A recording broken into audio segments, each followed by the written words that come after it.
திமுக இந்து மதத்துக்கு எதிரானதுன்னு எதிரணியினர் ஒரு பொய்யான குற்றச்சாட்டை பரப்புறாங்க. திமுக இந்து மதத்துக்கு எதிரானதுன்னு எதிரணியினர் ஒரு பொய்யான குற்றச்சாட்டை பரப்புறாங்க. ராமர் பிறந்ததுக்கு என்ன அட்டாச்சு? எங்கடா பிறந்தாரு? ராமன் திகழ ராமன் 26 செய்தி. கொசு, டெங்கு காய்ச்சல், மலேரியா, கொரோனா இதையெல்லாம் நம்ம எதிர்க்க கூடாது, ஒழித்து கட்ட வேண்டும். அப்படிதான் இந்த சனாதனம். 100 வருஷ கோயில் எடுத்துங்க. இதே டிஆர் பாலு எங்க ஊர்ல எதிரி தொகுதியில கடவுளுக்கு எதிரா நேரா கடவுள் பஞ்சில படக்கூடிய அளவிற்கு இங்க ஒரு உண்டியல் இருக்கா? ஆமா. அதுக்கு எதுக்கு செங்கன் வச்சுட்டு ஒரு காவலாளி நிற்கிறான். ஒருவேளை தனியாக அந்த புரோகிதரை கூப்பிட்டு கேட்டால் அவரும் சொல்லுவார், எனக்கும் தெரியாது.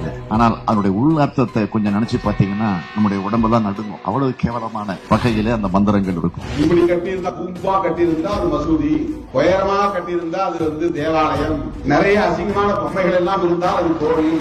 இந்து மதத்தையும் இந்துக்களையும் தொடர்